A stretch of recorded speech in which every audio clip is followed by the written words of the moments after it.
Good morning, everybody, or afternoon, or good evening whenever you're watching this for the first time. So, I'm going to go over with you guys what I want you to do for your notes assignments. So, anytime from now on, when you start something for the week, I'm going to give you different things that you need to take notes on. All right, so here's how that'll work each time you do it. So, first off, is I've condensed all the readings down into this book here. It's the Civil Rights and Social Movements in the Americas text. I will include this in on the announcement for our first virtual week's assignments that this is in.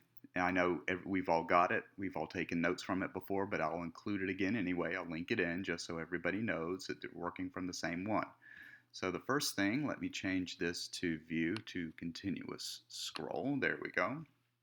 All right, so anytime you have to do notes assignments from here on out. So for this one, like I mentioned in this week's video, your basic assignments is you're going to first doing the going back and looking at the Viva la Causa video looking at Cesar Chavez and his movement with the farm workers in California in the 1960s. Remember that.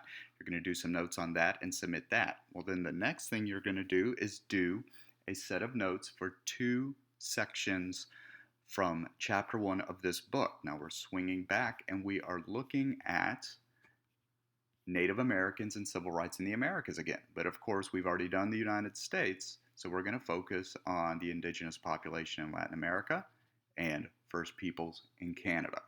All right, so now anytime you have to do a notes assignment, here's what you're going to do. You're going to go to the given writing or the given reading section. So that's pretty easy. We're going to get to the first one here. And we have Native Americans and civil rights in the Americas.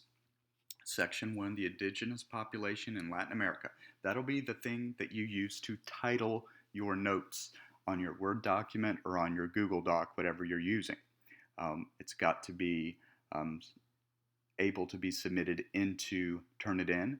You know, I just want to make sure that these are your notes and they don't belong to somebody else, just to make sure that you are doing your reading. So anytime you do it, here's how it starts. Give me the title. The indigenous population in Latin America is the title for this one, and that'll be the first thing on your document. Now, anytime you come across a bold heading, right, write it down, type it out, and then all you do is tell me in your own words what falls under that heading, period. So, for this first section, from the 16th century, the history of Latin America was dominated by tense interactions between conquerors, Spanish and Portuguese, and the conquered, the indigenous population. The culturally arrogant conquerors created a hierarchical society based upon their notions of race. See source A on page 10. Now, you don't have to do that yet. You're going to do that in just a second. At the bottom was the inferior indigenous population, which remained subjugated despite frequent rebellions. Okay, all you have to do when you're taking notes, that short paragraph that was under the bold heading background, Latin American indigenous populations before 1945, that opening paragraph there, put it in your own words. Just short and sweet and to the point. In your own words, what did that say? Now, when you see these bold headings here, the bolded terms, Latin America and indigenous, right? And you'll see one down here in mestizo. You don't have to then define those on your paper, all right? Don't do that. You don't have to define those out. Those key terms, if you haven't already noticed using this text before, are right over here to the right. Please read that so you know exactly what these words mean, all right? I'm not going to make you go and define them. Just know that that is where that is. So, that short paragraph, in your own words, what does that mean? What's it saying? That's it.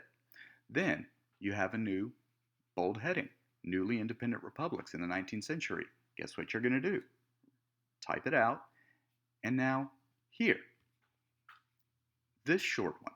The Latin American colonies gained independence in the 19th century. The new national governments were not particularly interested in indigenous land rights and culture, and invariably oppressed and exploited both the indigenous population and mestizos. By 1900, the indigenous population had lost a large proportion of their land and were forced to pay special taxes and provide unpaid labor services in nations such as Bolivia, Colombia, Ecuador, Guatemala, Mexico, and Peru. Over there again, you see mestizo is showing up. Here is the um, here is the definition: offspring of Europeans and native peoples. So the mixed race people, as it would have been termed back then. And so, okay, there you go. That's all that's under that little bold section, because the next thing is a source and a new bold heading. So, just like you did before, this short paragraph, distill it down into your own words. Boom. Put it there. Done. Okay, now, here's the next piece. Anytime you come across a source, whether it's primary or secondary, it doesn't matter. They've pulled the source out. They pull the source out for a reason. So what I want you to do each time you come across a source, so in your notes you'd put source A, tell me what the source is, right? It's part of a book, The History of Latin America. Read the excerpt. Once again, put what is the excerpt saying in your own words. Boom, done, okay? Then next, a new bold heading, the indigenous population in Latin America. What's this saying? Put it in your own words. Remember, here are your key terms over here. Please make sure you read those and take note of those as you're going. Source B, it's another type of source. It's a piece of art. So you would then put source B, a mural by Diego Rivera. What do you think this is showing? I know it's a visual, so you kind of have to describe what you think it's showing. And yes, it's art interpretation, so we have to be a little bit flexible, but you can get the idea, okay? And then continue down after source B, under the indigenous population in Latin America 1900 to 45, you still have some more text, so continue down. What's it say? Okay? A new heading, and just keep following along. Source C, they've pulled this out. It's a graph or it's a chart. Obviously, you don't have to tell me every single thing that's in the chart. The idea is, what's the big idea behind this chart? What's it showing big picture? All right? That's what I want you to describe.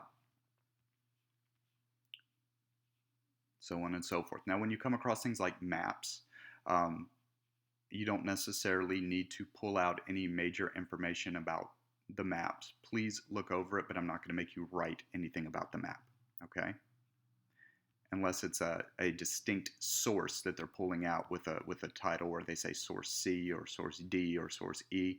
If it's just a map that they have then put in the text, you don't necessarily need to address it in your notes, okay? And just work your way down. The politicization, there we go, of peasants. That's another bold heading. It's not a blue bold heading, but it's a bold heading. So what do? Right, put it down. What's it saying? Just make your way through with the sources, with the bold headings, whether they're black or blue, doesn't matter. Work your way down. Okay? Keep going. Just work your way down. All you're doing is distilling down what each section in the text is saying in your own words. That's all I'm having you do. Same thing with the sources. All right? I know this can be tedious. This can be kind of labor intensive sometimes, but that's why I'm going to give it to you at the beginning of the week. You can see how much you need to do. You can see how much you need to read, and you can help divvy out your time as necessary. All right, and we're getting close to the end. Yeah, we're almost to the end here. And boom, done. And something else you can see too, sometimes at the end of sections, they'll have like a summary diagram like this. It gives you some, well, sometimes it's really busy like this one, but it gives you the general idea of what has happened. All right, that's what I want you to do anytime you do notes. All right, it's short, sweet, to the point, and please email me if you have any questions, especially since this is the first time you'll be doing it for Section 1 and Section 3 of Chapter 1, or set up a meeting with me on Zoom. that could be nice too. That way we could just back and forth instead of just shooting emails to each other. Um, but please contact me with any questions, and happy reading.